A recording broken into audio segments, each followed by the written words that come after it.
You're listening to Following On with me, Neil Manthorp, along with former England fast bowler Steve Harmison, as always, for the usual busy programme. England returned to white ball action this week with three T20s and three ODIs against New Zealand, every ball of which will be live and exclusive here on talkSPORT 2. We'll discuss how big a tour this is for Harry Brook, while Andrew Alderson from the New Zealand Herald will give us the lowdown on how the Black Caps are preparing for the series. One of our favourite guests, Robert Crash Craddock from the Brisbane Courier Mail, will join us to react to the news that Pat Cummins will likely miss the first Ashes test, if not more, and we'll discuss David Warner's comments about England. We'll look back at another successful week for England at the Women's World Cup. We'll hear a snippet of Harmy's exclusive interview with Freddie Flintoff, and of course we'll bring you the final word, so plenty to come over the next hour. This is Following On.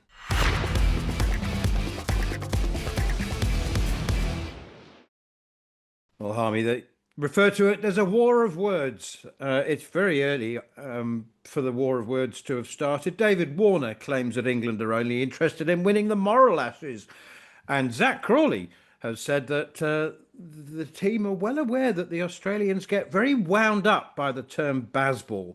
I think the England players didn't enjoy it initially, and Baz didn't enjoy it initially. But if it's winding the Aussies up, I think there'll be lots of references to Bazball. Absolutely, absolutely. If it does wind the Aussies up, I'm sure they'll be using it in every single press conference. So yes, Brendan doesn't like it, but just from living not far from Australia and having them as the old enemy, he'll know that any little thing he can do to wind them up, he will do it and he will try it. And Zach's just put a few little.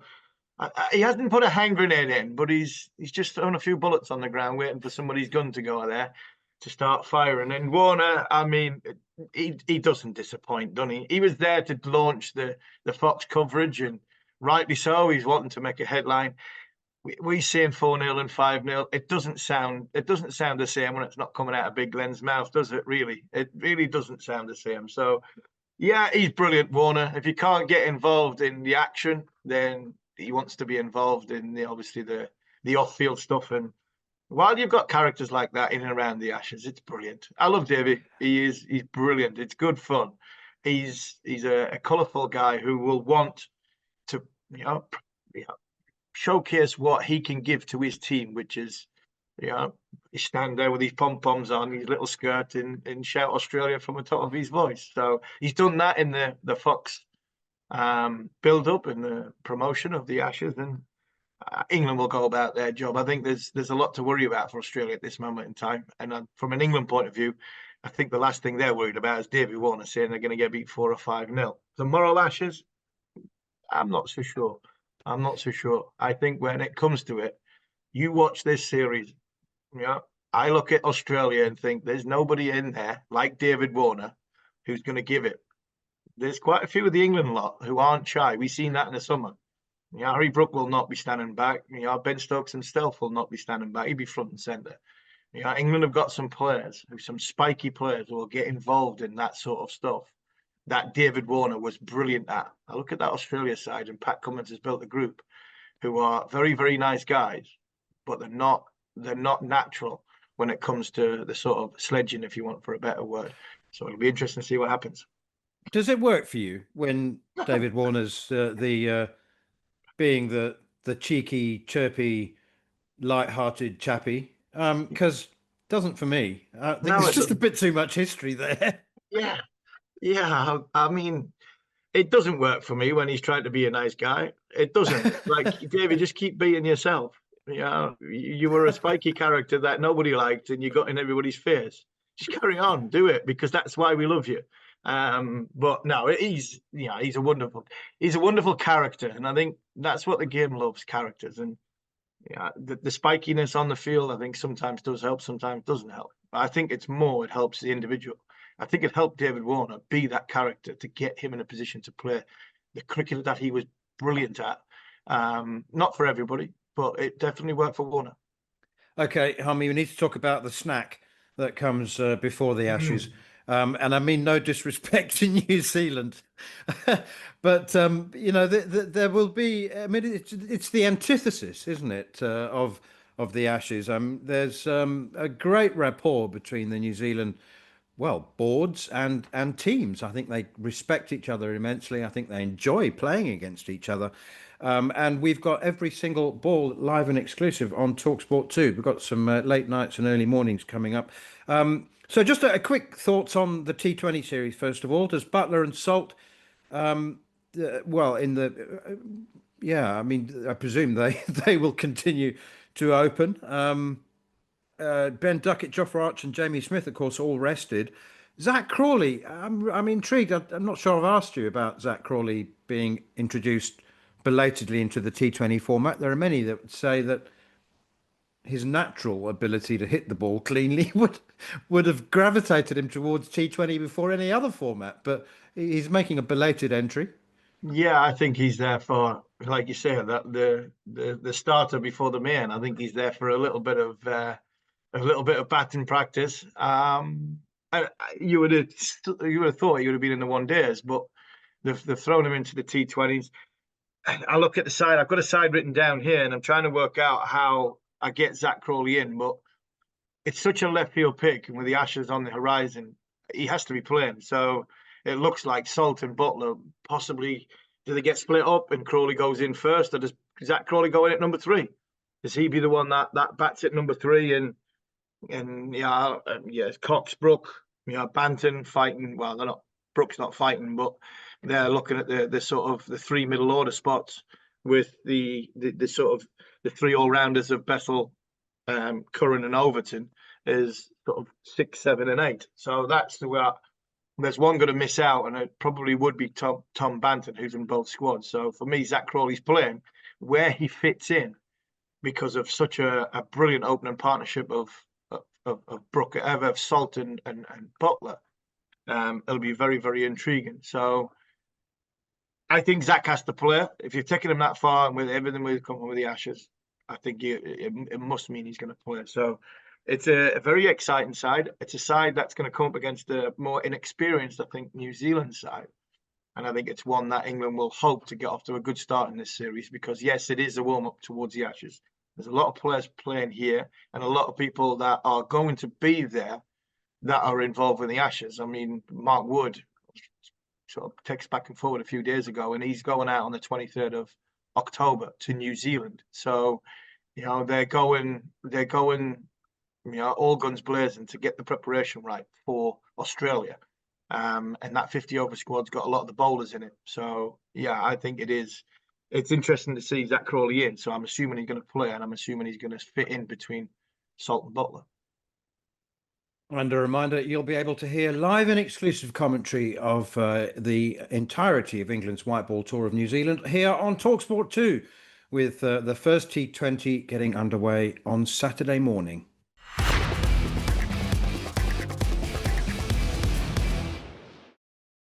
Right, it's time for our monthly fill of Robert Crash Craddock from the Brisbane Courier Mail. We're going to touch on all the familiar topics. But first of all, Crash, thanks for your time, as always. Can we have the Pat Cummins fitness update, please? Well, fascinating. Pat has conceded that he's more likely than unlikely to miss the Perth test, which means he's basically gone. He started running yesterday. Harmy, I'm interested in your perspective as a fast bowler. He feels he needs a month to be fit. Right at this stage, I've got him missing more than half the series. That's been the whisper. The whisper has been ahead of the news. That's been the whisper for a month, that he won't even play in the series. He might get some in. But Josh Hazlewood, we interviewed him about it a while back, and his face just changed. He got very serious, and he said, "Hey, I've had 3 stress fractures. You cannot rush backs. The kinder you are to them, the kinder they are to you." But it's your gut feeling, Harmy, everything you've heard? Yeah, everything I've heard does suggest that he's running. Andrew McDonald said he's running out of time. Now, getting up to speed, and you've only started running. You've only started running best part of sort of 3 weeks before, 4 weeks before. My gut feeling is the series will dictate where Pat Cummins comes into it. So if he's in a position where he could be close to the first Test match and they don't play him, then they'll wait for that little bit of a break, which is I think between the first and second Test match. Then England go off to Canberra. I think there's a little bit of a break there. So then there might be a clamour to play in the second Test match if Australia lose the first one. If Australia lose the first one, all of a sudden you can give him that little bit of breathing space. You don't really need him for the day-night Test match because the ball should do enough. You're not playing on as a flat wicket. So then my thoughts would be then going into the third one. So I'm with you in a way that he might miss possibly half the series, because if he does come into it in the third one, the likelihood is he'll miss the fourth one and play the fifth one. If you get Pat Cummins for 2 Test matches, with the noise that's been going around the series so far, then I think that's a great bonus for Australia. So when it comes to your back, you can't rush it. There's no way in the world, a bit like a hamstring, that you can't, there's nothing sort of strapping you could protect it. There's no tablets you could take. There's no injections you can have.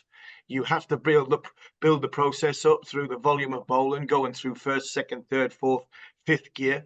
And then the minute you go into the overdrive, then you're running the risk of, will it break down? Because that's what backs do. And Pat's had a traditional back problem. So that's what I would think from from my experience where that comes. So I think it'll be dictated to by the series, where the series at and where Pat's body's at.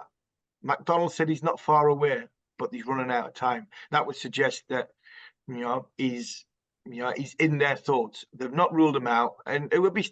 Do you know what, Crash? I look at this and go, there's no point in dragging it on if he's going to miss the whole series.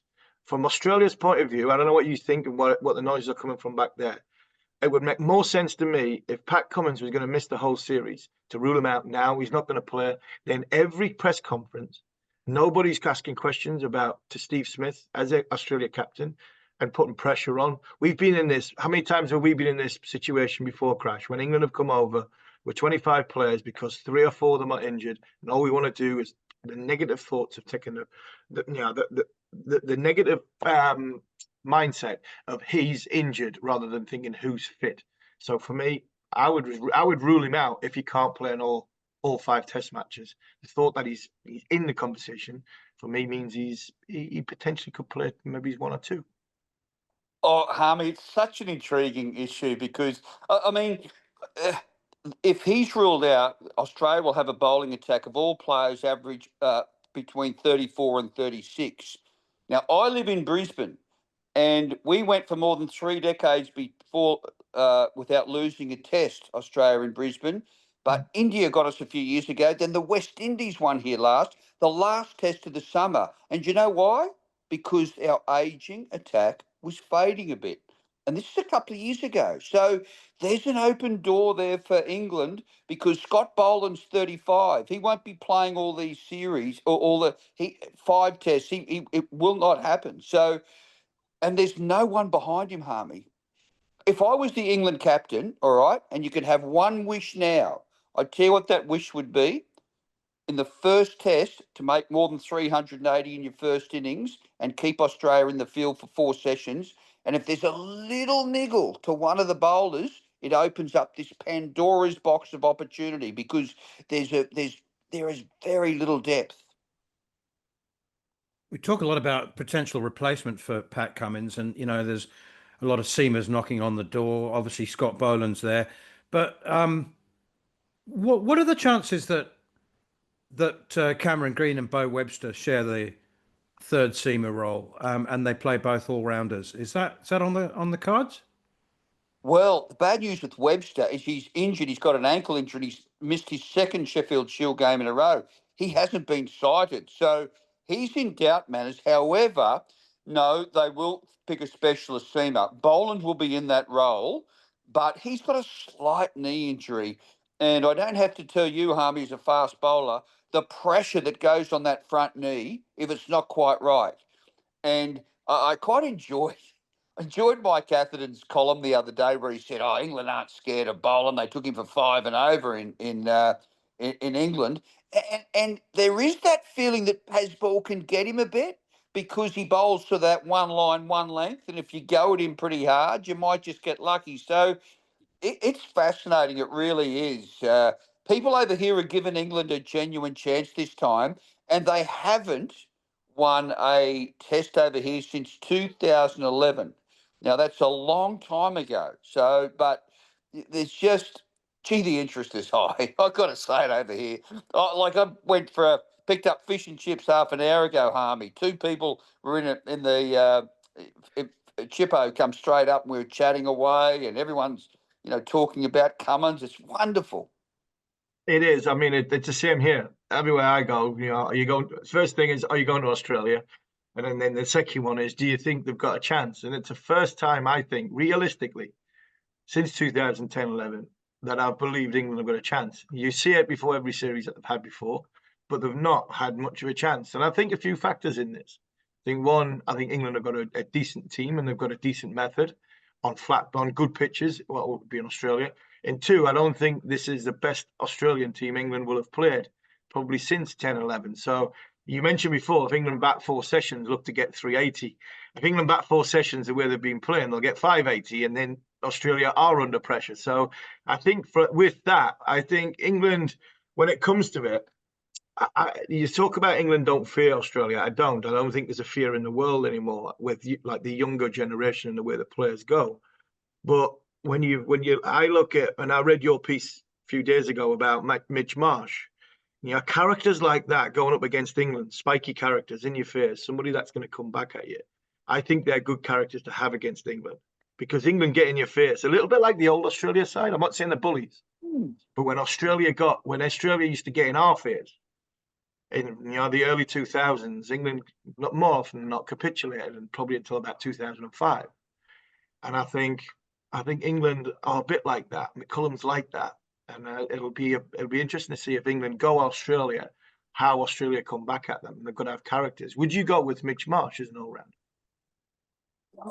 I tend to think, even though his white ball form is good, his test batting average after 40-odd tests is late 20s, and it's just not good enough. But down the order, it is a really good question you make, because if Bo Webster can't play, you may bring in Constas and drop Green down. So there's all these issues there. The one form guy I do like, just he's been batting 3 kilometres from where I sit in front of you now, Marnus Labuschagne at Allan Border Field. He's going after the ball again, Harmy. I just read a book Greg Chappell released today, and in it he said, when your prime motivation is survival, your brain loses its creative instincts, can freeze a bit. And I thought straight away, that's what's been happening to Marnus Labuschagne, But he's attacking the ball a lot more now. He's looking good. I'll back him for a good series. But the guys around him are interesting. There's no doubt about that. And with an ageing attack, and you mentioned sledging, there's no David Warner. Warner was sort of the gatekeeper. Warner was the little guy who sat in his haunches. And you want a bit of lip? You want to throw a bit of lip at me? He loved it, But there's no one in the current team who I would put within a hemisphere of that sort of approach now. Pat Cummins actually discouraged it. He's a very calm sort of character, and it's worked for him. But maybe it's the series where England can do a bit of that, can do a bit of lip. It's I've seen it all. I'll go to heaven now. I've seen it all. If England come out here and sledge Australia out of the Ashes, I can't wait for that podcast, Harmy. I'll fly over and sit beside you. Crash, Harmy and I spoke in the first part of the program about David Warner. He's still sledging, even though he's not involved. He said a couple of days ago that England are only interested in winning the moral Ashes. But even when it seems to me, and I think I'm biased, I think you know that, but it seems to me that even when he is trying to be, the cheeky chappy, and when he's trying to have a little bit of innocent fun, there's just such a malevolent history there that he just can't carry it off. I mean, he was trying to be sort of chirpy and cheeky and humorous, but you just sort of, well, give it another couple of years and he might be able to do it. Yeah, well, you're right. And it was a Fox Sports launch, and they love it when he winds it up a bit. I'll tell you one guy who he really, really does like is Ben Stokes. He's his favourite cricketer, and they played together a few years ago. And he likes him. but he does have doubts about Joe Root. Now, Root's an interesting one because the withdrawal of Cummins, as Michael Atherton said, a door open for Root. Cummins has got him out more than anyone else in Tests, more than a dozen times at an average of about 20. So suddenly Joe won't have to cope with that. And if I had one tip for this series, it would be that Joe Root, who has never scored a century in Australia, will make one score of more than 150. Because I reckon, you know how when a curse builds up, enough is never enough. A century won't be enough. If it's a flat deck, he'll keep batting, he'll keep going. So I just can't see how there won't be a time when Joe Root doesn't get going with this slightly open door of no Pat Cummins. I agree. I don't think. I mean, history's telling me in the last few years that there's Joe Root's coming over to average 15. He's not. I think he's coming over to average 115. I really do. I think the way he's playing, the mindset he's in, the environment he's playing in. I reckon you could put your mortgage on Joe Root getting at least 100, if not having the series that Sir Alistair Cook had. It would not surprise me if he goes past what Cook did here in 10-11. You know, where Joe's at when it comes to his game mentality, and his enjoyment and his love factor. And you throw that, you say Cummins out. I mean, he's vulnerable first 15, 20 balls in Australian conditions when a ball bounces. But after that, we've seen the way he just accumulates runs and then he makes you toil. I've got no doubt he's going to have a great series. And I'm with you on Marnus. I think that's a massive boost for Australia because there's not a fear factor, I think, with England with Constas. I think if whoever comes in next, whether it's Weatherall or the way they do, you know, the talk of, even if they go through one of the older ones of Harris, Bancroft, you know, Hanscom, there's not a fear factor there. I think there's a fear factor in England with Marnus, and I think that would be a big boost, like psychologically, to have him in the runs for Australia. But when I look at the way the series is, like I said before, Crash, I believe that this is the best England team to come since Strauss's team. And I think Stuart Broad said it the other day. I think this is the worst Australia's team I've seen in Australia for quite a long time, especially with Pat Cummins out. So I'm back in England. I really am. I'm back in England. I'm thinking England, even like 3-1. I really back England to come to Australia, to sledge Australia, and Joe Root have the best series he's had for a long, long time, because I'm that confident that England will win. Harmy, I've never seen you like this before. Like I know. I'm excited. One thing I've noticed, when you lean forward and you cross your arms, it means you mean business. So I can. I'm almost worried you're going to come through and end up on my couch. So, but I want to roll a theory past you guys. I read it in Greg Chappell's book today. Fascinating theory. He's worried about Cameron Green at number 3, and this is his theory. Is it true or false? I'll put it to both of you. He said tall guys should not be batting in the top 3. He said he's the tallest batsman ever to play for Australia, and they're easier targets. Greg said, I knew myself, balls that passed over Bruce Laird's shoulder hit me on the body. He said, have a look at the most successful. He said, I know people will occasionally pick someone out who bat in the top 3, like Matt Hayden, say he's tall. He said, but pound for pound, 9 out of 10 are shorter guys. It's hard to beat a big guy at number 3. I want him down the order. As a bowler, all right, is that theory true or false? I think I like the theory because I think there's a lot of. I mean, Matt Hayden was a ridiculously talented cricketer. He didn't move his feet that well, and I think a lot of them was about hands. I'm not sure Cameron Green's got as good of hands as Big Matty, or the technical ability is what Matty's got. But I think and I'll go at one bit further than what Greg Chappell's saying. He's going to come up against extreme pace. Now, if the thing for me with tall guys is sometimes they lose balance, and if they lose balance, your technical ability becomes questionable. And against extreme pace, because England have brought pace and extreme pace. Gus Atkinson, probably one of England's slower bowlers, will bowl in excess of 86 miles an hour. You've got Wood and Archer. If one of them plays in every single format, every single game, all of a sudden you could have a number 3 walking out to 93 to 95 mile an hour. Your technique's not right. then you're in trouble. That's what you have with Constance as well as Green. So yes, I think what tall batters do, they lose balance. And the minute they lose balance, and I think he's not the only one, Cameron Green. I would be amazed if Cameron Green batted number 3. I think that'd be a massive mistake for Australia because his bowling is going to be under pressure because the older guys are going to have a lot more overs to bowl. There's going to be a lot of things going on. Having it number 6 and having his bowling would be much better balance for the group if he bats there. If he bats number 3 and has to bowl the overs that 15 overs an innings, shall we say? I mean, that's a big ask for somebody who isn't an established international cricketer. Yeah, it's funny you say it, Harmy. I've never heard that theory before, the tall man theory, but it was funny. The next chart I looked up was cricket's greatest run scorers, and there they are. What do Brian Lara, Sachin Tendulkar, Alan Border, Sangakkara, all these guys got in common? Short, quick feet, hard to hit, So, yeah, and may I say, Greg Chappell loves Cameron Green. He was the first guy to say, this guy is really outstanding. Get him in the team. He could captain Australia. So it's very genuine criticism. Like he's worried about Green, that he will be exposed in this position. He doesn't like it. So, mate, Ash's discussion's magnificent, isn't it? Look at us. We could talk for hours. It is. And we've got the problem as well.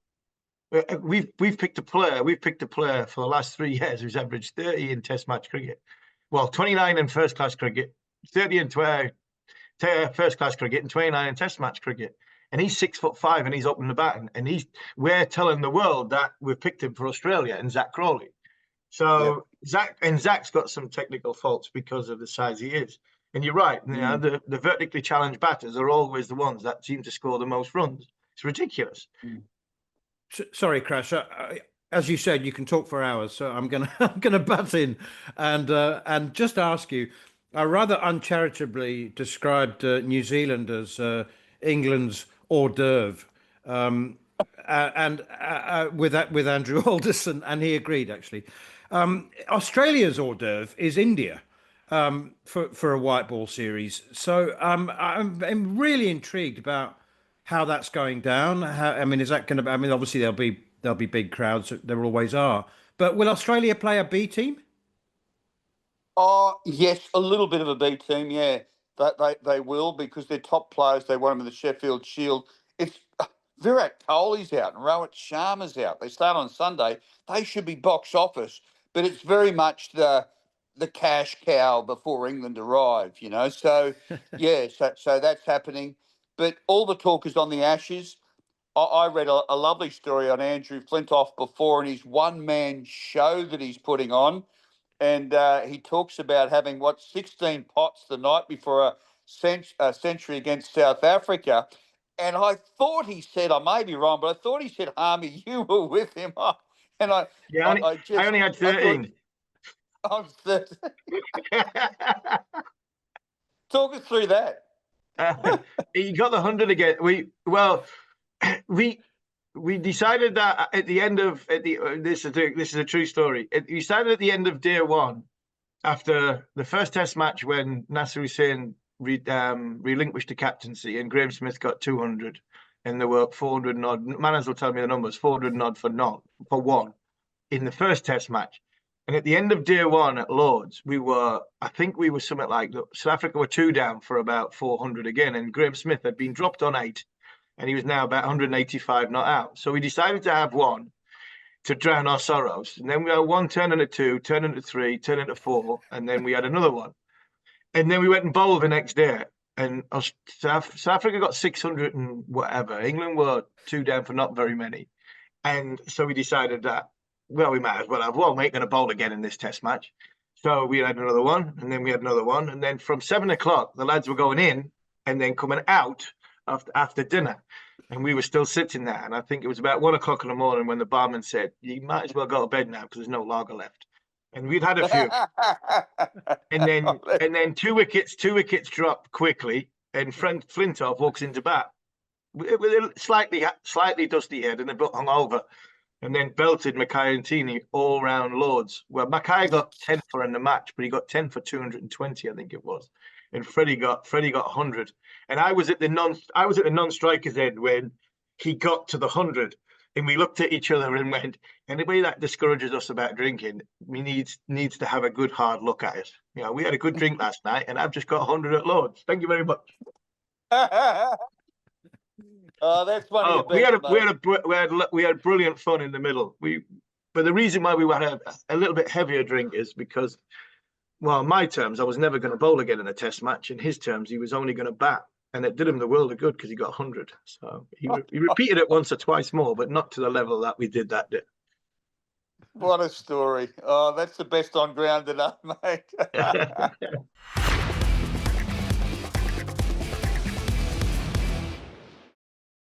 Right, it's time to chat to Andrew Alderson, cricket writer at the New Zealand Herald, as we look forward to the T20 series between New Zealand and England. Andrew, thanks for your time. Thanks for joining us. Let's look at the composition of the team, the squad to kick off with. Mitchell Santner and Rachin Ravindra return. Much made about the fact that Kane Williamson won't be there, but I just have had this doubt for a while now about whether Williamson gets into New Zealand's best T20 squad. Oh, big question, Neil. Yeah, for me, he's probably there for the most part, but maybe I'm just working on past preferences. I'm not sure, but I just think he provides that stability, still that experience, and just, I suppose, well, form for the most part in the time that he's been there. I mean, he's not a huge hitter of the cricket ball, but he can stick around. I still think there's and just general stroke making as well. I'd have him there. Having said that, I mean, Rachin Ravindra stepping up into his role now as probably a more senior member of the side, and also one of the real star point turns, if you like, from the Chappell Hadley series was seeing Tim Robinson batting at 3, brought into the team when Ravindra had pretty much face planted a boundary hoarding in fielding practice. Was pretty intense about the whole affair by all accounts. And Robinson stepping up and scoring 106, I think 66 balls or so. Really effective innings against that Australian attack. So proving himself in that T20 arena. So there is some hope there. And particularly when the trouble with the team at the moment, I think, Neil, is that there's just so many injuries. I mean, if you look through that lineup, Ferguson, Allen, Milne, O'Rourke, Phillips, Sears, all out. In addition to Williamson, has a minor medical issue at the moment. So, yeah, it's a tricky proposition from that perspective. Andrew, obviously the T20 World Cup's not that far away. You mentioned all them names out. Obviously, Kane Williamson's out. Who's going to stand up? Because, you know, New Zealand have, you know, a great record in competitions, in major tournaments, to get into the latter stages. I mean, you mentioned the Australian series, they blooded some youngsters. Which ones are the ones that, you know, England viewers will not have seen? Well, I think Robinson's a case in point, Steve, in that regard, from his development over a period of time at the top of the order. I think there's a lot of reliance on the leadership of Mitchell Santner now, what he provides both with bat and with ball, but also experience, I think, in that lineup. Ravindra coming into the reckoning as well now is a case in point. But to succeed at that T20 World Cup, they're going to need a few more of those players to be back from injury, etc. I think to really bolster the side. I mean, there's some development coming through. I mean, you see the likes of, you know, Zach Fulks with the ball has shown some promise of late, and you know, whether they bring back, say, Anish Sodhi as a spinning option as well, just for his experience and wiliness at that level, particularly in the subcontinent, I think will be a point of debate as well. Talking of injuries, one bloke who seems never to be injured, touch wood, is Matt Henry. He's been an ever-present pretty much for the last couple of years. And, you know, we used to talk about generational New Zealand teams. You know, there'd be a great generation of players. But now it just seems that the depth is unprecedented in New Zealand cricket history. I mean, you look at Matt Henry will be bowling alongside Kyle Jameson, Zachary Fulks and Jacob Duffy. I mean, they're fine cricketers. It used to be when New Zealand cricket had a bunch of injuries, we'd look at a new squad and think, who are these blokes? But it's, you know, there's 20 or 30 international players these days. I think that's where the T20 game and the circuit around the world has probably helped, Neil. I mean, in that regard, I mean, you're right. Sometimes I don't think we know how lucky we are with the development and the depth that have come through. I mean, I probably should have mentioned a few of those names there as well. Matt Henry with Steve there with regard to players we're going to rely on.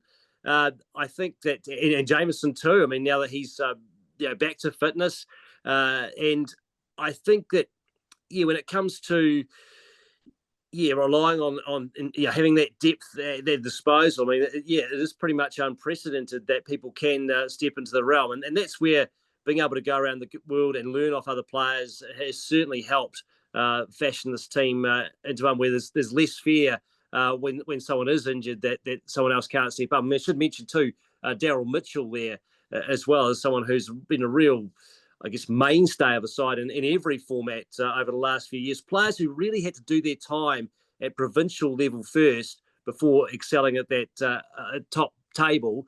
And Matt Henry's another case in point. I mean, he had to sit, in many regards, the test side behind Wagner, Bolt and Southey.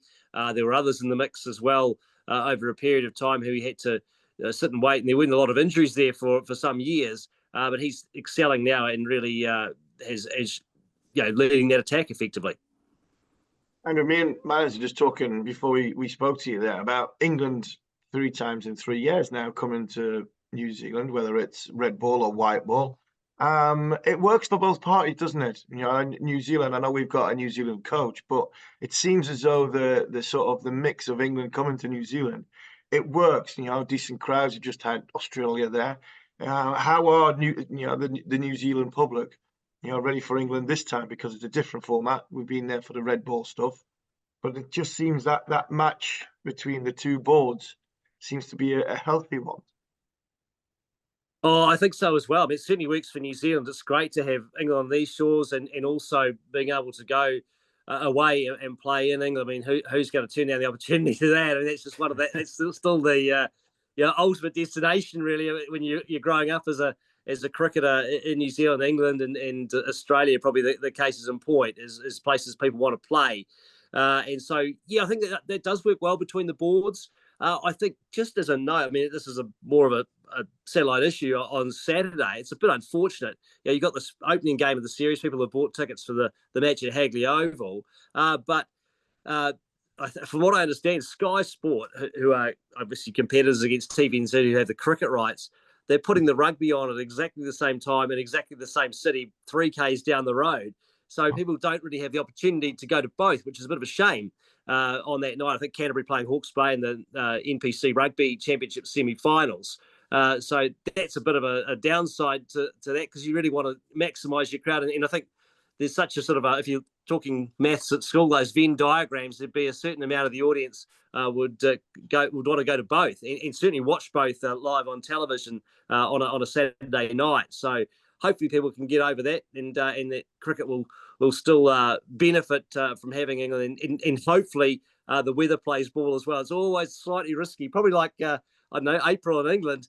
It's probably slightly risky holding matches in October, but fingers crossed that will hold.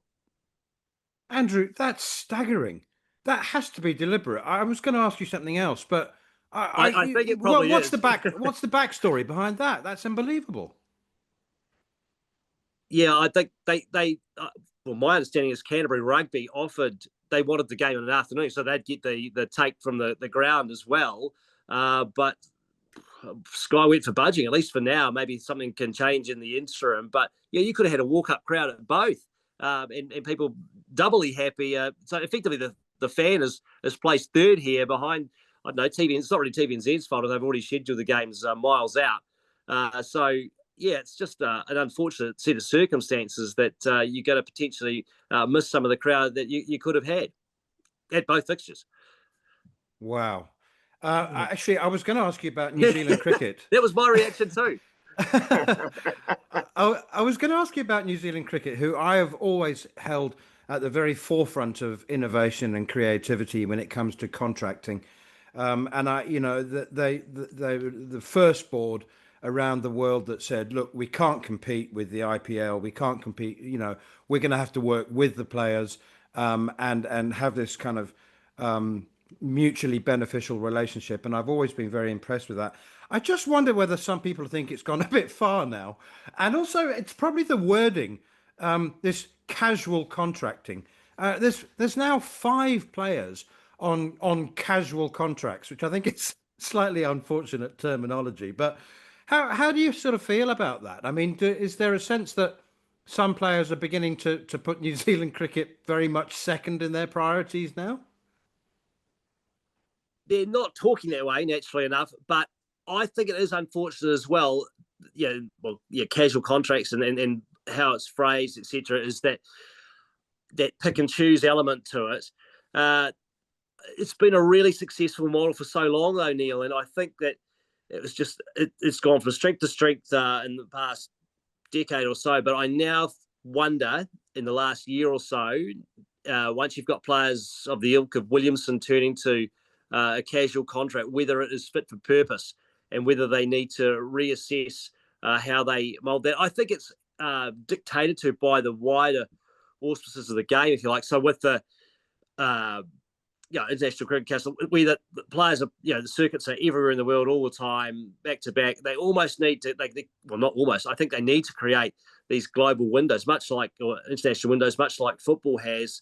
But whether or not that horse is bolted, I'm not sure, in relation to private league owners, etc., whether they can get them to the table to organise that, because New Zealand, a smaller player, a bit player in that part, can't really dictate terms, but just trying to manage the workload is understandable. So I think it's probably a wider issue at play, and they'll need to reassess how they do contract those players, because the central contract system was great for so long. It's cutting the cloth to how New Zealand is structured in the world of cricket, and I think it is going to have to change, given that the prevalence, if you like, of those casual contracts coming into play.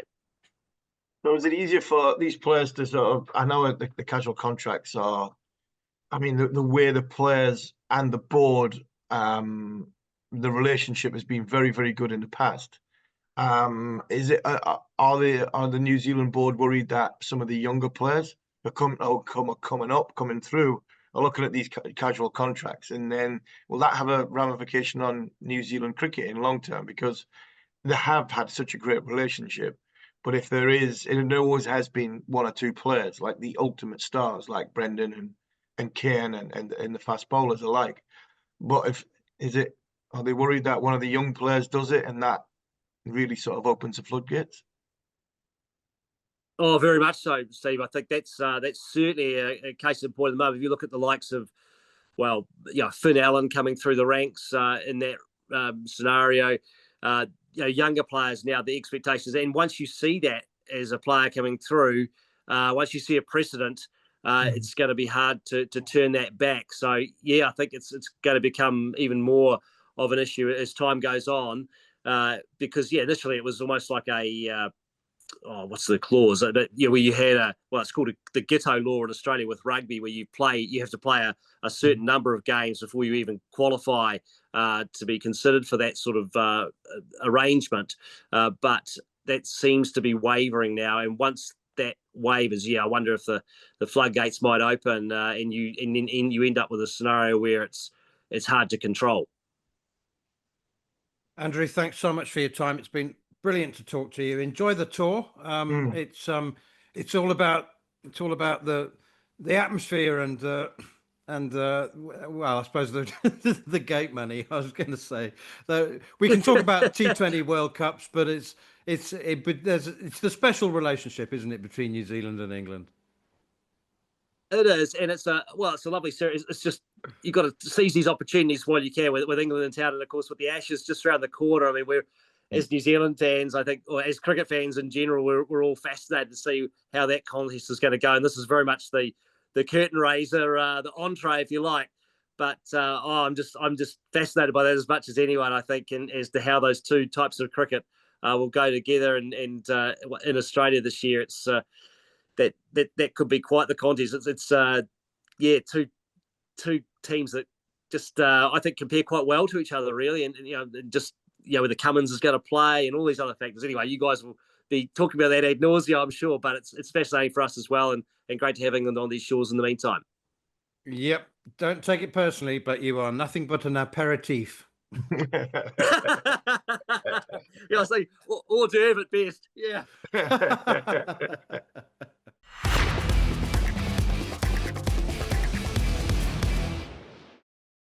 Anyway, look, we need to talk about Women's World Cup, Harmy. I think this has been the best Women's World Cup that I've seen. I've found myself absolutely absorbed. You know, normally there are a few games that I've been very keen to watch, but every time I've turned it on, you know, I've found it absolutely fascinating.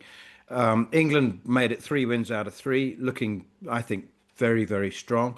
I don't think they are necessarily, you know, as reliant as we thought they might be on the captain, Nat Sciver-Brunt and Skiver-Brunt, and a few other big names. I mean, I think they've got a very, very, very deep squad with plenty of talent there. But it's the performances of some of the other teams. I mean, I thought that, you know, Sri Lanka, Bangladesh, Pakistan would be also rounds. And yes, they, you know, a couple of them haven't won a game.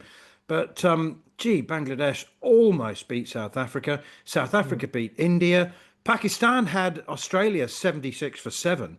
And I'm really pleased to see that the so-called smaller nations closing the gap. I mean, I think England, Australia, and India are still well clear of the field.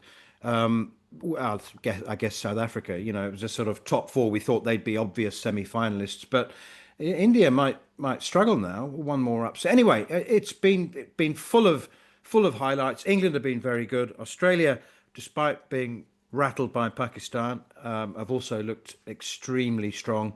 Good tournament. Good tournament. I think the gap, you've just mentioned it there, I think the gap's getting closer. I think the gap's getting closer. Gone the days where it's England, India, Australia, and then, I mean, the rest can beat each other, but get nowhere near. I think South Africa showed that the gap is getting closer. The women's game is getting, I think, is getting as I expected it to 5 years ago when, you know, the 100 was talked about and franchise tournaments around the world were adding women's competitions to it. So there was a professional element to it. You can see the players are getting more dynamic. The players are getting stronger of hitting balls, you know, more 6s and 4s as opposed to, you know, really turgid cricket and working it around. So I think just the evolvement of the game, of the professional game, is getting better, which making the gaps, you know, smaller. I look at this England side and I think England have got another gear. I really do. And I think you're right. I don't think the hub is heavily, you know, weighted that Sciver-Brunt and Sophie Eccleston are, you know, if it's not them, then it's going to be, you know, England are going to struggle.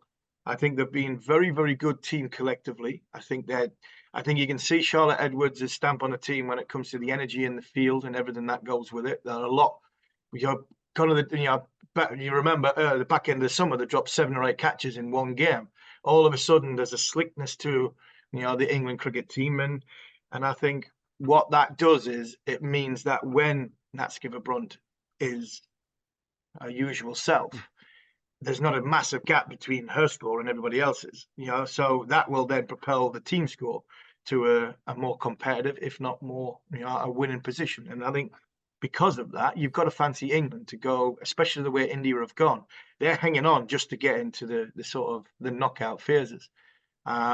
They might end up meeting England in the semi-final, which I think England would probably rather play them in the semi-final than play them in the final with everything that goes around. So I think all in all, everything's going well for England. I think they've been a very, very good team collectively. Their senior stars that we expect them to stand up have stood up. And I think that's the biggest thing for me. There's been a marked difference in the energy levels in the field and the way they're fielded compared to what they did in the summer and previous gone. And I think that's probably the Charlotte Edwards touch, that she's, you know, really ramming home her identity to this group. So, but I still think there's a gear to go. I really do think there's another gear for England to go in, and which is exciting because then they've got a chance of winning this tournament. For South Africa, Nadine de Klerk is emulating the men's '99 World Cup that Lance Klusener had. A lot of people forget that South Africa were 100 for 6 and 120 for 7 in 3 or 4 games in that tournament before Klusener came in and rescued them. And Nadine de Klerk was just phenomenal. They looked dead and buried against India, and she made 84 off 59 balls. And then did it against Bangladesh as well, with an unbeaten 30 off 22. So, I mean, she's no stranger to English fans, and she played, of course, for the Oval Invincibles in the Women's 100, but she's having an amazing tournament. Next up for England, by the way, is India and Australia. So it's a massive week coming up for the England women. Yeah, I'm just absolutely absorbed by the tournament. Made a mess of my schedule. I've had to work at night. Anyway, Harmy, we need to move on to any other bits of news. Northants has signed Australian batter Nathan McSweeney for the whole of the 2026 season. Sort of a coup for Northants there, and obviously the strong influence of coach Darren Lehman. Buff has also signed an extension, hasn't he? Yeah, Buffs, which is a good thing. Northampton's had a decent, they struggled a bit in the red ball stuff and then got themselves going, and then Ravi Vipara got them into the sort of finals day of the T20 of what they're a white ball entity. So yeah, I think that's a great sign. It really is. If you've got them for the whole summer, I think it's a great sign. And we are on the verge of the Australian Ashes series obviously in Australia. But I just wonder if that's Cricket Australia starting to plan for the Ashes in England when it comes around in a couple of years' time. The young players like some McSweeney, Cameron Green's just had a time with Gloucester, and getting them into English cricket and getting them used to that, because there's no doubt that Nathan McSweeney in 2 years' time, when Australia come to England, will probably be in the reckoning to be in the Australia squad for that Ashes series. So having him in a full summer in England, like they did back in my day at Durham, I think we had about 4 or 5 players from Australia that hadn't played for Australia that went on to play for Australia.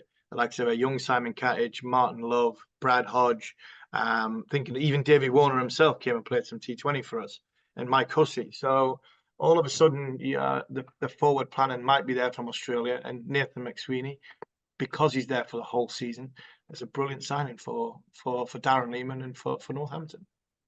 And very quickly before the final word, we need to be careful about glorious failures and sounding patronising, but it was actually quite reassuring to see the West Indies put up a much better fight against India. Yeah, they followed on. I mean, they didn't bowl particularly well.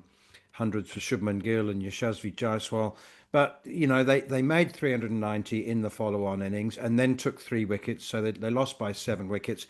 But it was at least a contest, unlike the first game. And Roston Chase did say afterwards, he described it as a stepping stone to better performances in the future. I mean, there's a lot of hand-wringing and anxiety around West Indies cricket, and we don't like to see them lose. But it's better than seeing them absolutely thrashed. Yeah, and it was, and that was my first thought, the stepping stone bit, when Roston Chase said that. It's like, yeah, it is. And what people from the outside world has got to remember is they've got to start somewhere, and the bottom's you've got to hit rock bottom sometimes to turn the corner and go the other way. Is this their rock bottom? Well, they're certainly close to it. And if it is the turning point and Roston Chase is the man, like we thought Craig Brathwaite was going to be the man to sort of give them some stability and win out game here against everybody else and lose to the big boys, then so be it, but not get embarrassed. I think it was starting to get embarrassing. So if this is a stepping stone to go in the right direction, fingers crossed, and hopefully it is, because there's some great players come out of that West Indies region, and there will be in the future. We've just got to hope that they get the board in order to make sure that the Test match arena doesn't get forgotten about, because at this minute in time, over the course of the last few weeks and last few months, possibly the last couple of years, it's been worrying times for West Indian cricket fans. Okay, it's that time for the final word. And this week, unusually, Harmy, we only have one. There's normally a battle, isn't there, to finish with the final word. But I'm going to go this week with the launch of the NCG, the Namibian Cricket Ground. So the stadium's been built for the last 2.5 years. It's got a capacity of 5,000 grass banks, a real proper home for Namibian cricket. And The Namibian Cricket Board invited their big brothers from down south, South Africa, to come and play a once-off T20 the day before the first Test match began in Lahore against Pakistan. So none of the Test players were available. South Africa, I think, to their great credit, said yes, of course we'll come and commemorate the official opening of the stadium, which of course will host games in the 2027 World Cup. They've got half a dozen games to be played there. It's really a lovely ground, very sort of New Zealandish in its a bit like Christchurch, the grass banks, and there's nothing Namibians enjoy more as a leisure pastime than braaiing. So there's about 120 built-in braais around the ground. on a still day, you'll have braai smoke stop play. But none of that is the point, really. The point is that South Africa got beat. Namibia beat them off the last ball. It was an absolute thriller. South Africa never adapted to a really super slow pitch. 5 of them got out hooking or pulling, trying to force the pace. They didn't just say, all right, it's 140 pitch. Let's just get 140 and get out of here and do the job with the ball. But the final word this week goes to the Namibian cricket team. They got their first major test playing scalp. First test playing scalp in a new home, widened the horizon of world cricket. It did look, I mean, I've seen pictures of it. It did look, you took the words out of my mouth there. It was like New Zealand-esque. It was, Hagley Oval. It looked every bit as good as what the New Zealand, and they will make some noise when it comes to the World Cup game. So it did look a good spectacle. The surface, I'm sure, will get better and better as the years go on, and fingers crossed when the World Cup comes around. Namibia, we all talk about, manners, home advantage. If you've got home advantage, you've got a chance. And I think having their home games in the World Cup, they do stand a chance. But I just think for the wider world of cricket, if we get this stadium in Ireland and you've got this Namibia stadium, if Holland was to get their own stadium, all of a sudden we're just brightening our horizon when it comes to where cricket's played around the world in certain stadiums, like what you just talked about, the NCG. Absolutely brilliant. It is. It was a great spectacle. You've been listening to Following On with me, Neil Manthorp, along with former England fast bowler Steve Harmison. We'll be back at a similar time next week to round up more of the big stories. But a reminder, we bring you ball-by-ball commentary of England's white ball tour of New Zealand, live and exclusive, right here on talkSPORT 2.